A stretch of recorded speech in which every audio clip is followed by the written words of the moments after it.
Hello friends, आज के इस वीडियो में हम लोग क्लास 12th का हिस्ट्री का 30 यानी कि 30 गो VVI इम्पोर्टेंट ऑब्जेक्टिव क्वेश्चन को पढ़ेंगे जो बहुत इम्पोर्टेंट है।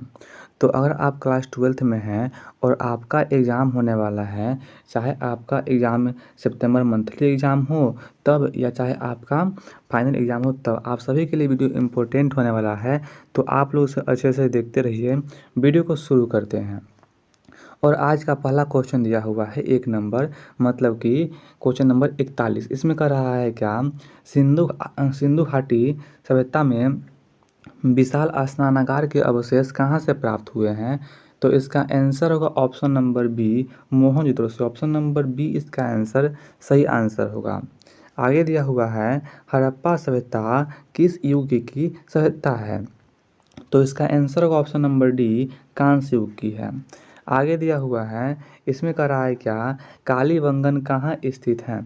कालीबंगन किस राज्य में है? तो इसका आंसर होगा ऑप्शन नंबर बी, राजस्थान राज्य में है। ऑप्शन नंबर बी इसका आंसर बिल्कुल ही सही आंसर होगा।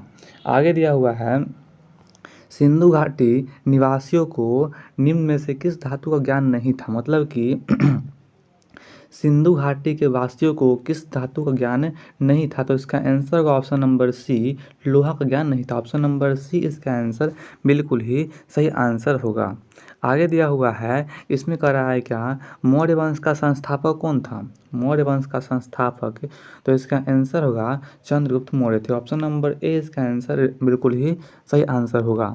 आगे दिया हुआ है, इसमें कह रहा है क्या, अशोक किस वंश का शासक था? तो इसका आंसर होगा अशोक भी मौर्य वंश का ही शासक था। तो ऑप्शन नंबर बी इसका आंसर बिल्कुल ही सही आंसर हो जाएगा।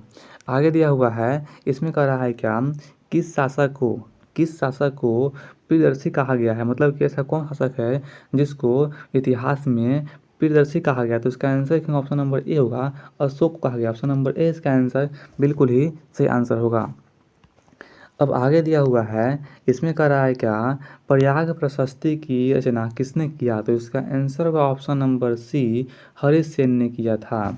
आगे दिया हुआ है, इसमें कह रहा है कि 49 नंबर, गंगा पुत्र किसे कहा जाता था? तो इसका आंसर होगा ऑप्शन नंबर सी, भीष्म को कहा जाता था। ऑप्शन नंबर ए इसका आंसर बिल्कुल ही सही आंसर हो जाएगा। अब देखिए आगे दिया हुआ है, इसमें कह रहा है क्या, क्वेश्चन नंबर 50 कह रहा है क्या, महाभारत की लड़ाई कितने दिन तक चली थी? तो इसका आंसर ऑप्शन नंबर बी होगा, सॉरी हाँ बी ही होगा। इसका आंसर ऑप्शन नंबर बी होगा, कितना होगा? तो इसका आंसर होगा 18 दिन। ऑप्शन नंबर बी इसका आंसर बिल्कुल ही सही आंसर होगा। अब देखिए इसका आगे दिया हुआ है, इसमें कह रहा है क्या, महावीर स्वामी का जन्म कहाँ हुआ था? तो इसका आंसर आप लोगों को पता होगा कि जो महावीर स्वामी जी थे उनका जन्म कुंडलग्राम वैशाली में हुआ था। ऑप्शन नंबर सी इसका आंसर बिल्कुल ही सही आंसर हो जाएगा। आगे दिया हुआ है, इसमें कह रहा है क्या, स्तूप किस धर्म से संबंधित है? तो इसका आंसर होगा स्तूप बौद्ध धर्म से संबंधित है। ऑप्शन नंबर बी इसका आंसर बिल्कुल ही सही आंसर रहेगा। अगर आप लोगों को वीडियो अच्छा लग रहा है तो वीडियो को लाइक कर दीजिएगा और चैनल को सब्सक्राइब कर लीजिएगा ताकि आप लोग को वीडियो मिलता रहेगा। आगे दिया हुआ है, इसमें कह रहा है क्या, बादशाहनामा किसने लिखा था? तो इसका आंसर होगा option number C, Abdul Hamid Lahori ने लिखा था। ऑप्शन नंबर सी इसका आंसर बिल्कुल ही सही आंसर हो जाएगा। आगे हैं, भारत का अंतिम मुगल सम्राट कौन था? तो इसका आंसर होगा कि भारत का अंतिम मुगल सम्राट था Bahadur Shah Zafar. Option number C इसका आंसर बिल्कुल ही सही आंसर हो जाएगा। अब देखिए आगे दिया हुआ है, इसमें कह रहा है क्या, पानीपत का प्रथम युद्ध कब हुआ था? जो पानीपत का युद्ध हुआ था उसका प्रथम युद्ध कब हुआ था? तो इसका आंसर होगा 1526 में हुआ था। ऑप्शन नंबर बी इसका आंसर बिल्कुल ही सही आंसर होगा। और पानीपत का द्वितीय युद्ध 1556 में हुआ था। प्रथम युद्ध हुआ था 1526 में और दूसरा युद्ध हुआ था 1556 में। अब आगे दिया हुआ है, इसमें क्या कह रहा है, क्या विजयनगर साम्राज्य का महानतम शासक कौन था? तो इसका आंसर होगा विजयनगर साम्राज्य के महानतम शासक थे, सबसे महान, सबसे मजबूत शासक थे ऑप्शन नंबर बी कृष्णदेव राय। ऑप्शन नंबर बी इसका आंसर बिल्कुल ही सही आंसर हो जाएगा। अब आगे दिया हुआ है, इसमें कह रहा है क्या हरियर और भुक्का किस वंश के शासक थे? तो इसका आंसर होगा ये दोनों संगम वंश के शासक थे। ऑप्शन नंबर ए इसका आंसर बिल्कुल ही सही आंसर हो जाएगा। आगे दिया हुआ है कि विजयनगर की यात्रा पर आने वाला प्रथम विदेशी यात्री कौन था? तो इसका आंसर होगा ऑप्शन नंबर ए निकोलो कॉन्टी था। ऑप्शन नंबर ए इसका आंसर बिल्कुल ही सही आंसर हो जाएगा।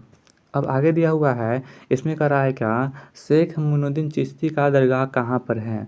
तो इसका आंसर होगा शेख मोइनुद्दीन चिश्ती का दरगाह कहाँ पे है? तो इसका आंसर होगा अजमेर में है। ऑप्शन नंबर ए इसका आंसर बिल्कुल ही सही आंसर हो जाएगा। अब देखिए आगे दिया हुआ है, इसमें कह रहा है क्या तलवंडी किसका जन्म स्थान था? तो इसका आंसर होगा तलवंडी गुरु नानक का जन्म स्थान था। ऑप्शन नंबर बी इसका आंसर बिल्कुल ही सही आंसर हो जाएगा। अगर आप लोग को वीडियो अच्छा लग रहा है और आप यहाँ तक देख रहे हैं तो वीडियो को लाइक कर दीजिएगा, कमेंट कर दीजिएगा और शेयर कर दीजिएगा और सब्सक्राइब भी कर लीजिएगा।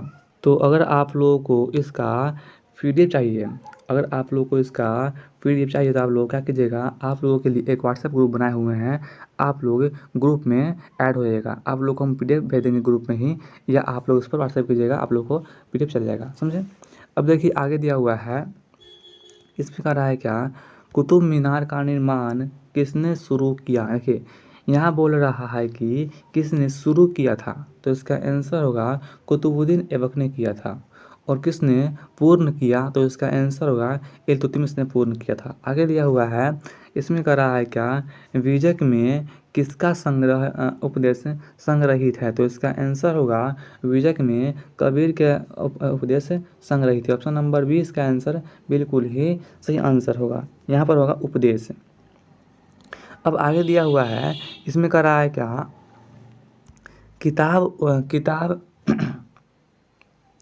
किताब उल रहला में किसका यात्रा वृत्तांत है?